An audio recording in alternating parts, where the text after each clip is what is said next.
Asia कपमा उत्कृष्ट performance देख्न पायौँ हामीले हैन। त्यो पर्फर्मेन्स पछि सम्झना खड्का नेपालको कुना कप्चामा हैन चर्चामा आयो नाम। धेरैजना दर्शकहरूले तपाईलाई त्यही किसिमको माया सपोर्ट पनि दिए। त्यतिखेरको मोमेन्टलाई कसरी सम्झिनुहुन्छ? जुन किसिमको मेहनत गरेर त्यो ठाउँमा पुगेको थिए त्यसको फल पाए जस्तो लागेको थियो। त्यसपछि घर फर्किँदाखेरि झन् घरको मान्छेले स्वागत गर्दाखेरि आफ्नो जिल्लाले स्वागत गर्दाखेरि तपाईहरुले देख्नुभयो होला पोस्टहरु, एकदम खुसी लाग्यो। सब बझाङवासीले यति राम्रो स्वागत गरे कि मैले सोचेको पनि थिएन त्यस्तो स्वागत गर्छ भनेर। लामो समयसम्म तपाईले क्रिकेट खेल्नु भएको छ। नेपाली क्रिकेटमा तपाईको ठूलो योगदान छ हैन। यद्यपि चर्चामा आउनु भनेको चाहिँ त्यो एसिया कप पछि हो हैन, हो जस्तो लाग्छ? हो, एकदमै हो। सही ठूलो गेममा राम्रो गर्न सके, त्यही भएर अलि बढी चर्चा भएको जस्तो, बढी फेमस भएको जस्तो लाग्छ मलाई चाहिँ। सम्झनालाई यो क्रिकेट खेल्नु पर्छ भनेर चाहिँ कसरी चाहिँ सुरुवात भएको थियो? बझाङमा उसै पनि हाम्रो अब हिमाली जिल्ला अलिकति विकटता छ, धेरै अभावहरू पनि झेल्नु परेको छ हैन। त्यो बावजुद पनि तपाईले त्यो ठाउँमा कसरी क्रिकेट खेल्नु पर्छ भनेर चाहिँ त्यो आँट जुराउनु भएको थियो कि आँट साहस कहाँबाट आएको थियो सुरुमा? खासै साथीको लैलैमा गइरहेको थिएँ अनि बिस्तारै बिस्तारै इन्ट्रेस्ट पहिल्यै बच्चादेखि सब खेलहरूमा इन्ट्रेस्ट थियो कि मेरो। पहिला भलिबलहरू खेल्थेँ, फुटबल, यति सब गेमहरू भइदिन्थे अनि सिरियसली चाहिँ क्रिकेटमै लागेको थिएँ। क्रिकेटले चाहिँ तपाईलाई कसरी तान्न सक्यो? क्रिकेट तान्न भन्दा नि इन्ट्रेस्ट बढी भयो के, इच्छा शक्ति भयो। अरू कुनै गेमै अब अरू छोड्दिन सक्छु, यो चाहिँ छोड्दिन सक्दैन भन्ने लागेको थियो। जति बेला तपाईँ क्रिकेट सिक्नुहुन्थ्यो नि त साथीभाइहरूसँग, त्यतिखेर बझाङमा क्रिकेटको माहौल चाहिँ कस्तो थियो? सम्झनाले क्रिकेट खेल्छ भनेको छ, त्यही अनुसार हामीले सपोर्ट गर्नुपर्छ भने त्यो किसिमको मानसिकता परिवारले पनि गरेको थियो कि कस्तो थियो त्यतिखेरको सानो मोमेन्ट भनिदिनु न। त्यतिखेरको सम्झनालाई कसरी याद गर्नुहुन्छ तपाईँ? यस्तो अब बच्चै थिए, अब 15-16 वर्षको, अब खेल्न जान्थेँ। फ्यामिलीहरु त्यस्तो केही थिएन प्रेसर, अब खेल्न गएको छ नर्मल, त्यही हो। अनि त्यसपछि बिस्तारै बिस्तारै अब यसैमा लाइफ बनाउँछु भनेर सोच्दाखेरि चाहिँ अलि चाहिँ घरको मान्छे अलि चाहिँ कहाँ नेपालमा बसेर खेलकुदमा लागेर, त्यो पनि क्रिकेटमा लागेर कहाँ हुन्छ, त्यो पनि केटी मान्छे भन्ने टाइपको कुरा घर फ्यामिली समाज सबैले त्यस्तो कुराहरू सुन्नमा हात बन्न आएको थियो। अब मैले आफ्नो इच्छा शक्तिले चाहिँ हो जस्तो लाग्छ। तपाईँ मेडिकल स्टुडेन्ट पनि हो हैन, एएनएम पढ्नु भयो, अनि त्यसपछि तपाईको अब आफ्नै जिल्लामा अस्पताल हैन, अब ठाउँ ठाउँमा तपाईलाई एउटा प्राविधिक शिक्षा पढेको स्टुडेन्टले त सहजै रूपमा जागिर खान पाउँछ। तपाईले जागिरलाई छोडेर पनि क्रिकेटलाई योगदान दिनु भएको छ। भनिन्छ नि सबैभन्दा महत्त्वपूर्ण चीज भनेको चाहिँ पैसा हो, पैसा बिना जिन्दगी चलाउन गाह्रो हुन्छ भनिन्छ हैन। जागिर गरेपछि तपाईले महिना महिना पैसा पाउनुहुन्थ्यो होला। खेल खेल्दाखेरि त महँगो पनि छ, क्रिकेटमा अझ धेरै लगानी लगाउनु पर्छ, त्यही अनुसारको डाइटिङ, फिटनेसका कुरा, खेलकुदका सामग्रीका कुरा, प्याडै कति धेरै महँगो हुन्छ हैन।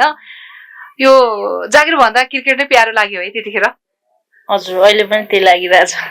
घरका मान्छेले चाहिँ दुःख गरेर पढायो, जागिर चाहिँ गर्नुपर्छ है भन्ने कुरा गरे कि गरेन? त्यो त एक नम्बर कुरा हो, त्यो त फर्स्टमा त्यही कुराहरू आउँथ्यो। तर पनि म भन्थे कि घरमा अब जे होस् थोरै कमाए पनि क्रिकेटबाट यसैमा खुसी हुन्छु भन्थे कि म। त्यही अलिकति अगाडि र अहिलेको जुन एसिया कप पछिको आफ्नो क्रिकेट जर्नीलाई चाहिँ कसरी तुलना गर्नुहुन्छ? जस्तै अहिले चाहिँ घरका मान्छेले कतिको सहयोग गरिरहेको छन्, अगाडि चाहिँ कस्तो थियो? होइन, सपोर्ट त पहिल्यैदेखि नै गर्नुहुन्थ्यो, तर अब चाहिँ अलिकता अब फ्युचर देखे जस्तो लाग्यो कि। अब पहिला त मेरो इच्छा शक्तिले नै, मेरो प्यासनले नै फलो गरिरहेको थिएँ मैले चाहिँ। अब जे जस्तो भए पनि ठिकै छ भन्ने टाइपको थियो नि त। अब घरको मान्छे यत्रो पढाए, जागिर खानुपर्छ यताउति भन्ने कुरामा पनि मैले लास्ट चान्स दिनु यो वर्षमा, यदि भएन भने आफै जागिर म यो गेमै छोडिदिन्छु भन्ने टाइपको थियो कि। ठ्याक्कै त्यही साल नै म नेपालीमा आइहालेँ। तपाईलाई चाहिँ आफ्नो व्यक्तिगत जीवनमा चाहिँ जस्तो क्रिकेटले चाहिँ के दियो जस्तो लाग्छ? अनि तपाईले क्रिकेट खेलिसकेपछि आफ्नो घर परिवार समाज राष्ट्रको लागि चाहिँ के दिन सके जस्तो लाग्छ? यस्तो हो कि अब एउटा सानो जिल्लाबाट, सानो फ्यामिलीबाट अब चाह्यो भने जे पनि गर्न सकिन्छ भन्ने चाहिँ एउटा एउटा उदाहरण चाहिँ बन्न सके कि जस्तो लाग्छ। त्यही हो।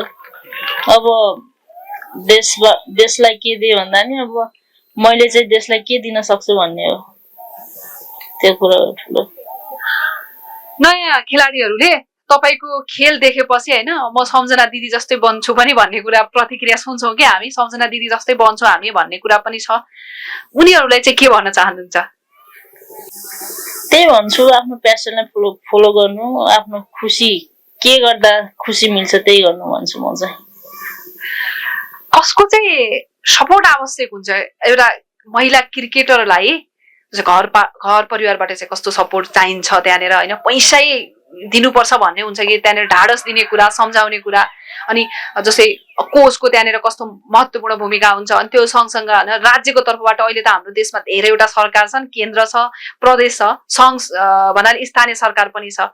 कसले के गर्यो भने चाहिँ जस्तै महिला खेलाडीहरूलाई अझै अगाडि बढ्न चाहिँ सहयोग पुग्छ जस्तो लाग्छ? तपाईँको अनुभवले चाहिँ के भन्छ?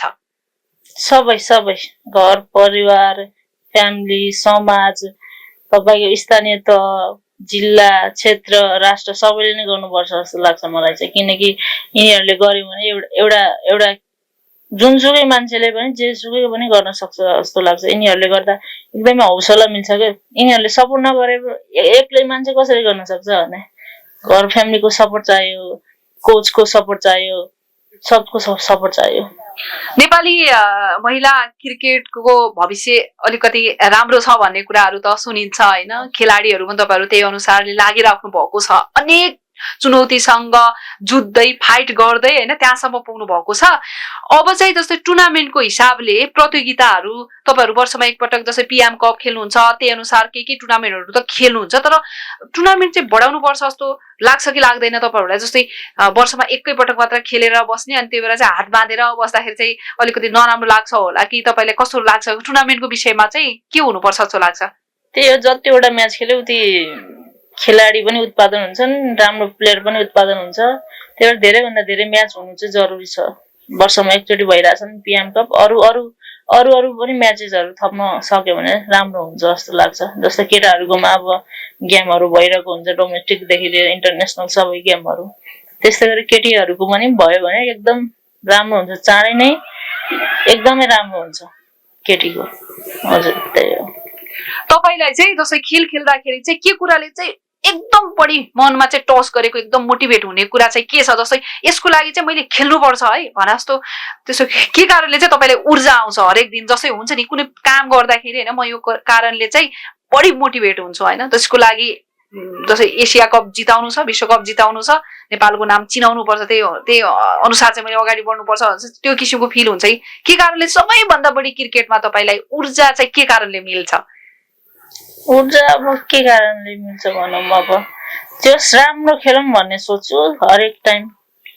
त्यही हो, देशको लागि खेल्न सकु भन्ने लाग्छ। त्यही हो सबभन्दा ठुलो कुरा। देशबाट देशलाई प्रतिनिधि गर्दै खेल्नु नै सबभन्दा ठुलो कुरो। झन् त्यसमाथि जित्दा, अर्काको देशमा गएर जित्दा त्यो अर्कै प्राउड मोमेन्ट हुन्छ। अहिले खेल खेलेरै कमाइ गर्न सकेको अवस्था छ कि छैन? अझै पनि जस्तै कहीँबाट माग्नुपर्ने अवस्था छ कि परिवारलाई दिइसक्ने त्यो किसिमको भन्नाले क्षमता बनाइसक्नु भएको चाहिँ के छ? जस्तै एउटा चासोको विषय हो नि त। जस्तै खेलाडीले नाम मात्र कमाएर हुँदैन, अलिकति दाम कमायो भने परिवारको सहारा पनि त बन्नु छ नि त। हो, एकदम सही कुरा हो।